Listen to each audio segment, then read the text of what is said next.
Welcome, ladies and gentlemen, to another episode of the Camilita podcast. This is where you learn to live like a champion. On today's episode, I have got a lady that I am super excited to interview because I have so many questions for her. Dr. Maja. She is an interim dean, a Fulbright specialist, and I did look it up, full professor, department chair of advanced and management studies at Forbes School of Business and Technology. I have some people to introduce her to as well, at the University of Arizona campus. She is the chair of the FSBT's board of directors. She has a PhD in organizational management, an MBA and MA in organizational leadership and development. She's currently serving a Fulbright tenure, having successfully completed the project, traveling the globe, and I'm looking forward to hearing about all of what she's done. She has completed a 2-year tenure as a global dialogue partner for NAFSA, that's the Association of International Educators as well, the world's largest and most diverse nonprofit organization dedicated to international education, right up my street. As a department chair of management studies, she chairs 3 different programs and so many others. She also serves as an industry advisor member at the Amity University Novel Communication Lab. She is published in 12 peer-reviewed journals. She's going to tell us about that. And her research ventures took her to Haiti and Cuba and Mexico and so many countries across the world. Her chapter in an amazing book with my friend, Dr. Diane Hamilton, also was released in 2020. She shares her experiences of doing international research across the globe that has been published. So welcome to the Camilita podcast, Dr. Maja Zelihic. Thank you so much. Thank you so much. Thank you to you and greetings to all of your listeners. Dr. Maja, what a rap sheet. I mean, seriously, in a good, positive, so much enlightening way. Why, especially this whole thing to do with the international aspect of management and leadership development and all of that. Why is this so imperative and important to you? Well, I grew up in Bosnia. It's one of the republics of former Yugoslavia, and we went through the war situation, and I also lived in a refugee camp for a few years during the war years. And at that point of time, I've seen the value of education and what education can do to change lives. So as I got settled in the United States, started working in the finance industry first, corporate training, discovered my love for teaching. But ultimately, my passion is international research, and my passion is working on the international educational ventures from the standpoint of seeing the difference that education made in my life. At the point of time when I was at my lowest, for the lack of better words, knowing that education is the way out of many life situations, and seeing what education can do to improve the lives of women in particular, girls across the world. So my passion is working in the developing countries, working on the research ventures that are benefiting, promoting an education, higher education in particular, in the field of e-learning. This is brilliant. This is brilliant. This is brilliant. I have someone I need to introduce you to, like Diane, so many names coming to mind. Yeah. This is so good. And because as a woman also in technology and education, being the dean of Forbes Business School of Business and Technology, what have you seen that has changed so much, not just from a woman's perspective, but period, in technology and business and research? Well, we were fortunate because we were geared towards adult learners, and Forbes School of Business and Technology, under the umbrella of University of Arizona Global Campus, we've been online from the get-go. Right. Before, in the years of pandemic, we were already leveraging all the technology that we needed. So our transition was an easy one, other than the fact that, there's a toll when it comes to the mental health and everything that all of us are experiencing as part of this pandemic. So I think that our journey in the last few years had been a bit easier in comparison to some other more traditional schools across the globe. But what I've seen in the field of technology is there were many traditional universities that were rejecting online learning or looking down at the online learning platforms. Pandemics changed that framework quite a bit. Yeah. So the traditional universities are finally embracing it, accelerated the process of the acceptance of the novel learning platforms, of the acceptance of the online learning that is as worthy, as rich in content, and as good quality as the traditional format of learning. And that will help quite a bit, especially in those countries where it's not always an option for a student to go to one of those hub cities where they have big universities. You know, this is so powerful what you're saying there. I mean, this is literally right up my street, because my own journey, similar to yours, started with very little, growing up in the Caribbean, not having access to a lot, fighting my way through school, or coming to London, not even having money to come here, and trying to get an education because I knew that my mother said this was one of the ways out.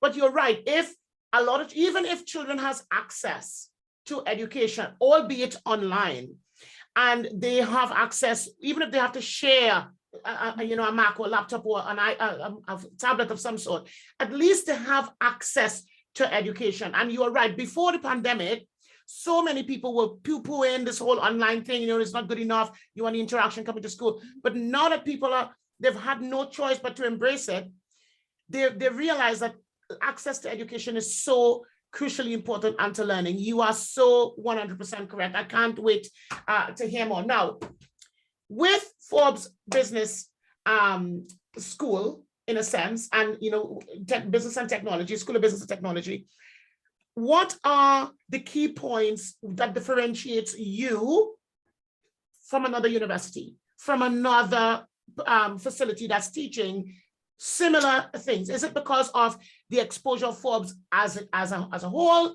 Is it because of the experience of the tutors, the lecturers, the people that are in there and their own experiences? What differentiates you from everybody else?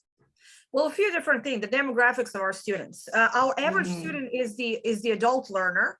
We have a huge population of military students that are actually logging in overseas. We have a huge population of single mothers. Wow. Single mothers that are going back to school. So our average student is 30 plus. Our average student is already working, already in the workforce, already has seen a lot of things and applied a lot of things in the work arena.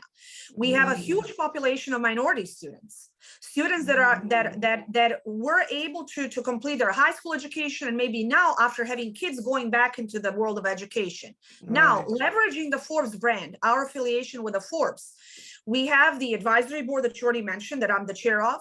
We have the industry leaders, industry professionals that are in our courses with the course content, their videos, their articles. For example, I just developed a course, Forbes media publisher Rich Colgard was interviewing top level CEOs in the country. And what I've done is I've done a course around those interviews. So teaching our students, what are those people that are on top of the pyramid of the business success are saying and doing, and how they're reacting to the pandemic, how they're reacting to changes. So we do have that original content. Every single year we have a thought leader summit, and I would like to take the opportunity of interacting with you to invite you to be one of our panelists at the Thought Leader Summit. Well, my darling, I told Dr. Diane the next one, I am coming, so I accept. Well, so wonderful. So we're going to talk a little bit more about it, but basically we have the top level industry professionals. It's a hybrid event. We have some online panels. We have some panels that are live, and we do them either in California this year. I think we're going to do them in Arizona. So our students have access to the Forbes subscription. Our students have access to the original content, and the professionals, the industry top level professionals that are doing incredibly well in their fields. Every single one of our programs, almost every single one of our programs has the programmatic industry boards, the boards that are geared towards what's happening in the industry. For example, the MBA students, what's happening in if you graduate with MBA,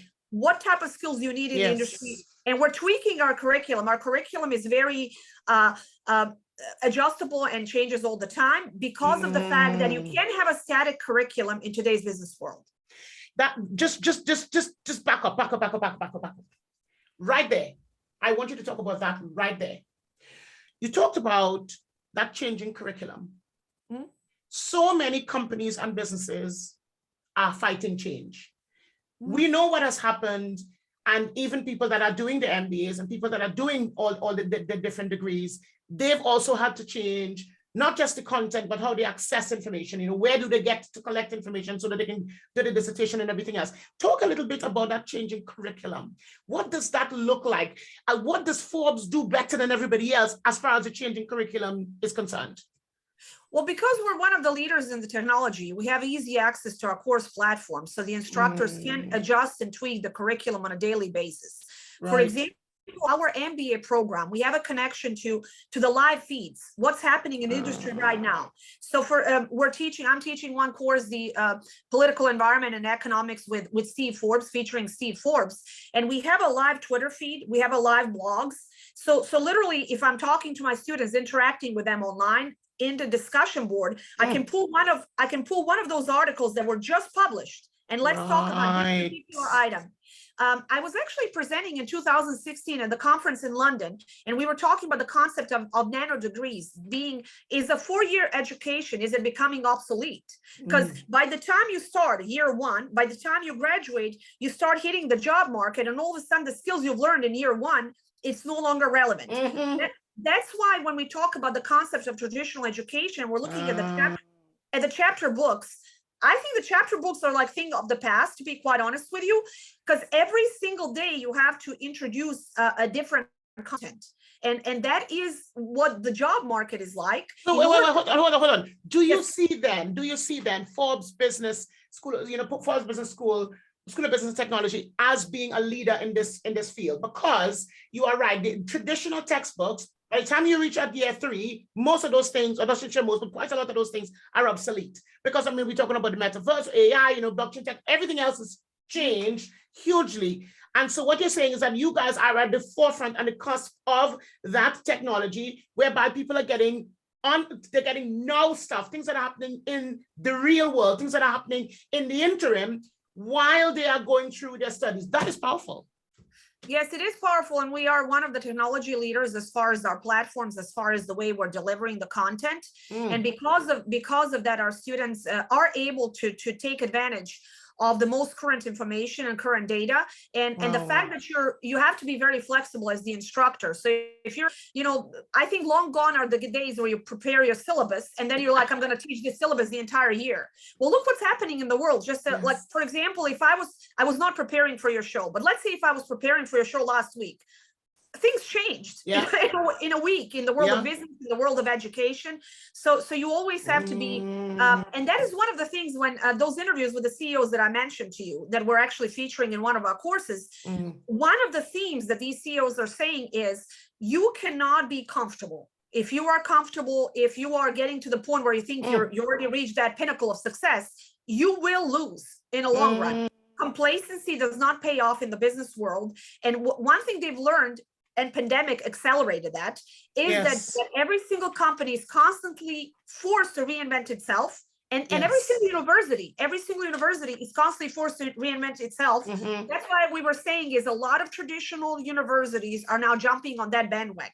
Because they've seen during the pandemic, if the students cannot come in a traditional classroom, what do you have at that point? But I tell you what, Maja, what is also so crucially important is a lot of the younger people, albeit some of the people that you serve, like the single moms or some of the people who are, minority groups that are younger, they want to embrace technology. They are younger and they're thinking, well, why do I have to go there when I can get the same information right here? Especially if I can look after my family and also learn and also move my life forward. So they are actually driving the difference in how businesses operate, how universities, teach, how people do business. And you're right, most companies need to press forward. They need to move forward. They need to go ahead of the competition in what they're doing. This is so good. I love it. So let me ask, I want to ask this question. If there are companies, people that are listening, how do they become part, or how do they support this initiative? Because this is a powerful initiative. Is it just done through Forbes? Do you have partners, your people you work with? How does it work? Well, universities are collaborating quite a bit right now. My experience working on with a technology company in Tampa, when I was working on the e-learning implementation in the developing world, the way the companies were able to help, we went to Zambia, and I have a particular story that I would like to share. University of Zambia is one would say like their Harvard University. However, students were not, only students that had the means were able to live in Lusaka and actually attend University of Zambia. The other students, especially students from the countryside, from the villages, they did not have that. They were not having the means. They didn't have that privilege. When I've seen, working with that technology company, when I've seen what had happened in 6 months after e-learning implementation, where all of a sudden the students from villages, as long as they had Wi-Fi, they were able to actually attend courses at the University of Zambia. And I have a very neat story that is always dear to my heart. I had a young lady approach me at one of my seminars in Lusaka, and she was profoundly thankful, and she was thanking me for changing her life. I wasn't trying to be disrespectful. I apologized to her and I said, I'm sorry, I don't recall us ever meeting. She said that her father wanted her to marry someone who she really did not love. And she said because she had no way or no means to go to University of Zambia, go to Lusaka and attend her studies, but she wanted to go to the university, and her father was telling her that's not realistic. So there was either marriage or this other option, her dream that was not realistic. With the e-learning platform that we implemented, she was able to attend from the comforts of her home, University of Zambia, and her dad agreed that, okay, now that you can go to the university, we don't necessarily need to talk about that marriage. So she felt that I personally changed her life. Of course, it wasn't me. It was that company that I was working with. But ultimately, this is when I discovered my passion. When I tell my students, you have to discover your passion. At that point of time, I said, within my little area of influence, I was able to change someone's life, maybe change circumstances. So I tell my students, don't think big, think in those terms of make a little change in someone's life. So that's why when she was thanking me, I was so humbled, but I'm like, wow, I've never met her, But you have, that's the thing, you have. You have, because of the stand that you took, because of your own journey, your own passion, your own reason why, your own, this is this is why I am doing it. And that's why I want to do it now. Oh my God, this is so good. I remember over Christmas, we went to help this charity, this group that we work with. And there were these people there, this was last month. And there was these people there, and they were coming up to me and saying, thank you, Camilita. Thank you so much, for helping us. You help us have a home. And I'm like, well, I don't even know you. What did I do? and so, so what we were doing was we did events and seminars, and I would, connect people with people. I love to connect people. I would just say, Dr. Diane, I'm going to give you like 10 people you need to interview. I just love connecting people with people to help one another.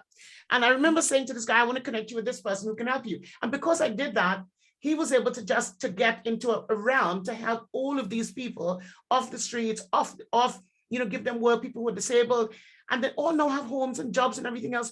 And they were coming to me and thanking me for helping them. And I had no idea who they are.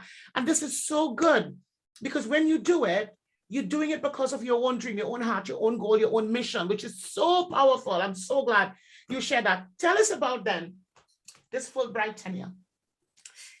Tell us, how does that work? How did it all come about? Did you go after it? Or is it something that people, led you to, and why? Well, actually, I actually applied. And what had happened was our former dean was already a Fulbright specialist. And he was asking me, he said, were you ever contemplating applying? And I said, no. I looked into it and I applied. And I would like to motivate your listeners. I applied and I was denied. And I felt that I completed that first application. I was approaching it in a professional business manner, and I was not really pouring my soul into that application. I wasn't really telling them as to who I was. I was telling them about my resume, but not about my passion. So, I waited a few months and I applied again. And this time around, I told them about my passion. And I got in. And so that's the difference. There is your resume, and then there is your heart, and that is why you're here on this earth.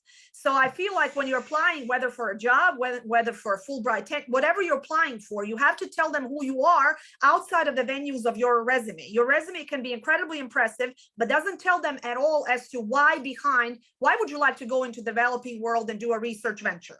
You have to say that. So I was a co-investigator with my former dean first, and then we've done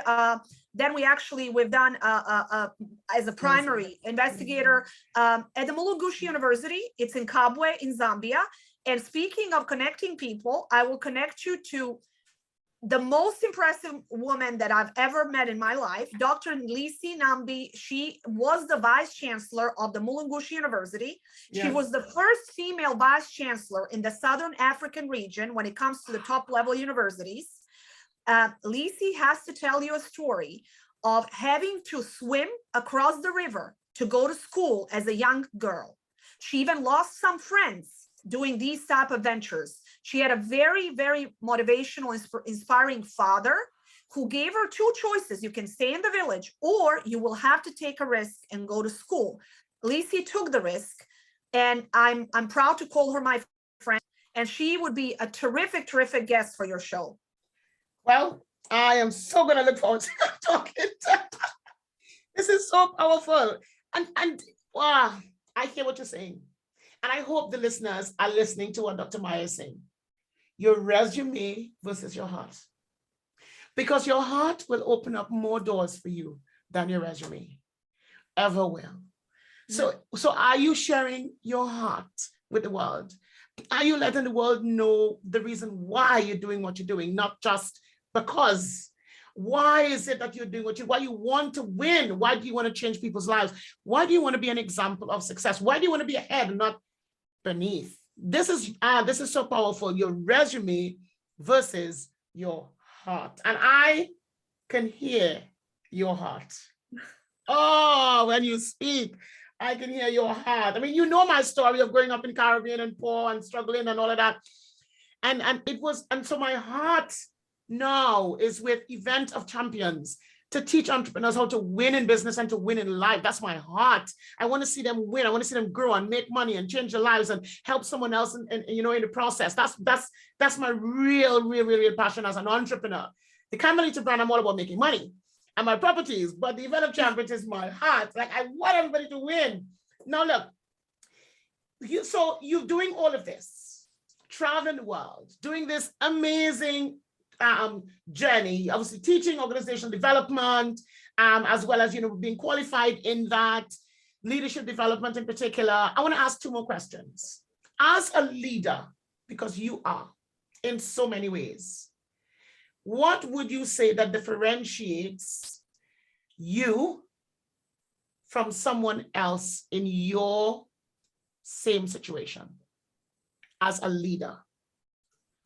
I think I have and it's kind of, it's a bit uncomfortable talking about oneself. Yes. I feel, at least based on what people that work with me were telling me, that I have a very heightened sense of compassion. I like to pride myself to be a servant leader, a compassionate leader, and always understanding my employees' needs and understanding what their goals are, trying to meet them halfway and help them with their goals. I try to, as busy as I am, I try to call my direct reports at least on a weekly basis, and go outside of venues of just Zoom meetings and just actually give them a call and check on them. So I do feel that having a sense of awareness why we're doing what we're doing. We do share a lot of same passions, but we also are very different as far as why we, for example, for business, there are different motivations for people to come to work at the university. But listening to them, understanding them, and being compassionate. So if there is one label that I would like to embrace when it comes to my leadership style, it would be the style of compassionate leadership. Do you think then it is because of your past journey, and that it has heightened people's plight, people's heart, and so it has allowed you to see beyond what people are seeing, what everybody else is seeing? Do you think that has heightened the way in which you possess your leadership qualities, the way you look after your other people that you work with, your students, your staff, whoever? Do you think that's played a part in it? Yes, I found myself in a refugee camp in Austria. No family members. My parents were left behind. I was the only child raised by grandparents and parents. I had a beautiful life. I had a beautiful childhood. I had a good upbringing. And all of a sudden, here I am in a refugee camp. I mean, trying to figure out where I'm going to sleep. Wow. And what I'm going to eat tomorrow, and looking at all the people that were as desperate as I was in that camp, and looking at all of us together. There was one gentleman in particular. He took upon himself a role of the leader. He just had a calling of organizing the workflow, trying to figure out what we all need to do at the house, and there were a few others, but there was also a group of Austrians that were actually coming, and they were actually trying to help us. There was a lot of difficult moments, but there were a lot of moments of compassion and empathy, and when you find yourself in a situation in life when you have nothing. I didn't even have a jacket. I didn't have a winter jacket, and the Red Cross came and they brought like a truck full of stuff, and mismatch. I mean, I couldn't even like fit into, I was incredibly thin.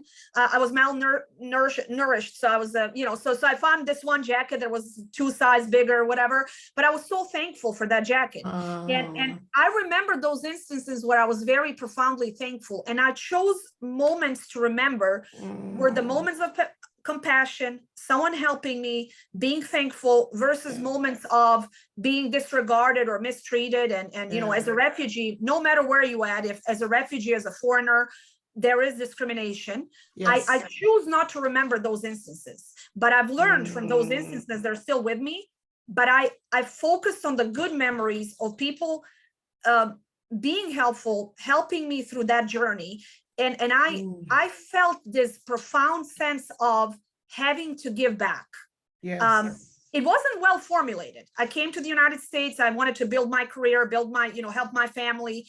But there was this sense, this feeling of, I was given a lot. Someone helped me. Someone helped me through that journey. I need to pay back. So that was that urge.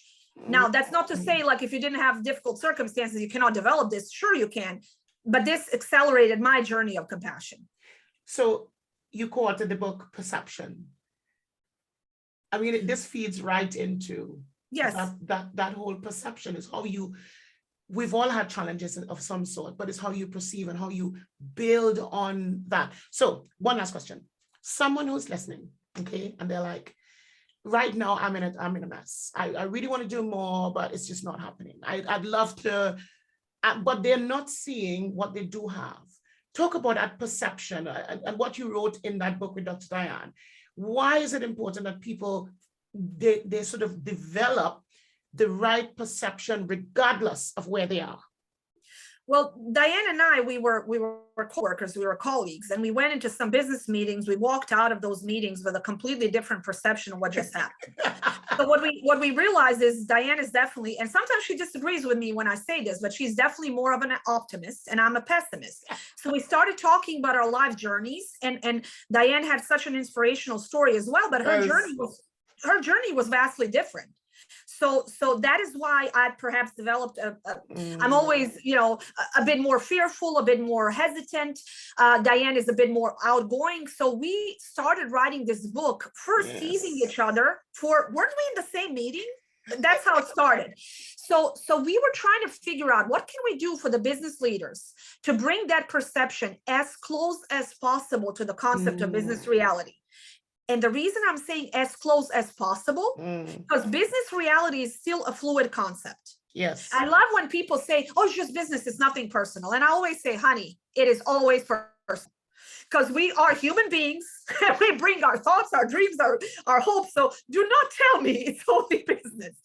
So the perception book and the perception index is exploring different variables that are impacting our perception: gender, cultural variables, emotional intelligence, regular intelligence, life experiences, upbringing.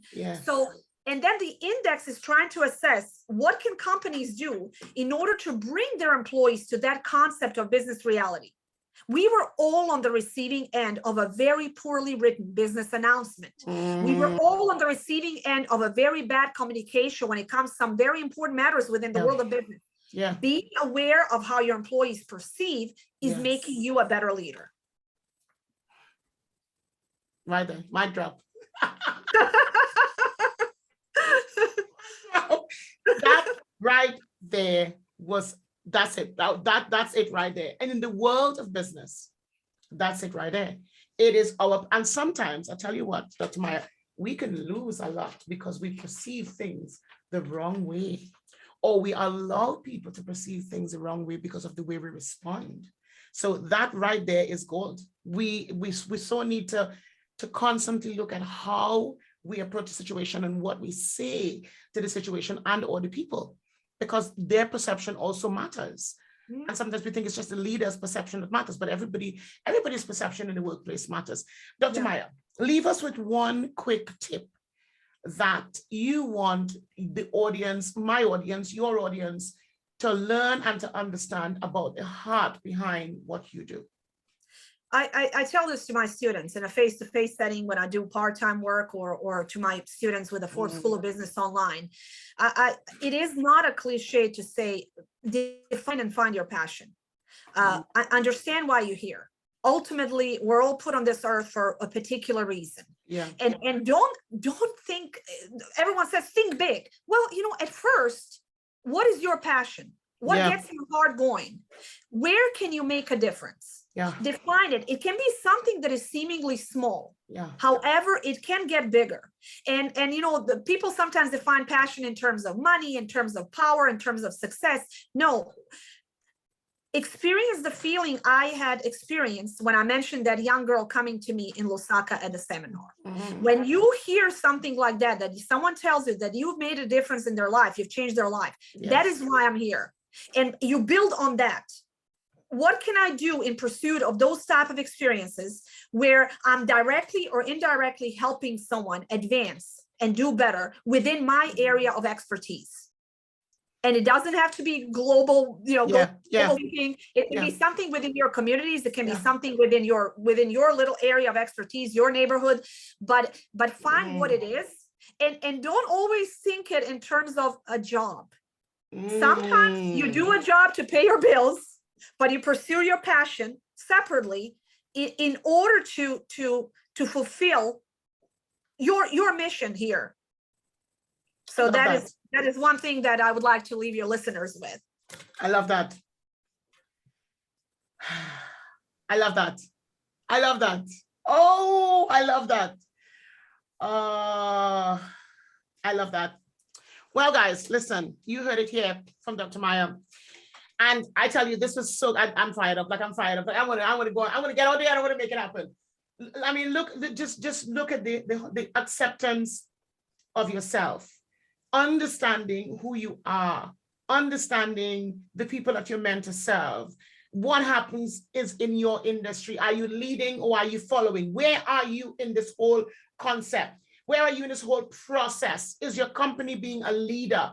Look at what it is, your brand, your product, your service. Talk about your passion versus your resume. Ooh, that was so powerful. I love that. What is the perception? Your perception may not be right, it may not be wrong. It's just your perception. And the same for someone else. So, just remember that. And focus on the resume versus the heart, or the heart versus the resume. The heightened leader is the one who is focused on heart versus resume. A sense of compassion, someone who understands how people work, why they work, and not being judgmental about someone else. And the last thing, find your passion.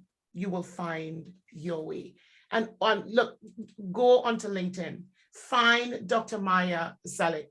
She is everywhere, and send her a message. Tell her why and how you need her help. Because as she says, don't just do a job that pays the bills. Do something that will fire you and ignite you, that will change the world. So go find her, Dr. Maja Zelihic, and message her. Tell her you need her help. Tell her you want her on your podcast, you want her on your business, you want to be able for her to come and talk to yours. And more importantly, you want to know more about Forbes Business School, School and Technology. Look, this is your opportunity to change your life. Don't just live, but go out and live like a champion. Make it happen. This is Camilita here from the Camilita podcast saying, I'll see you soon. And Dr. Maja and I will see you at the top. Thank you. That's it.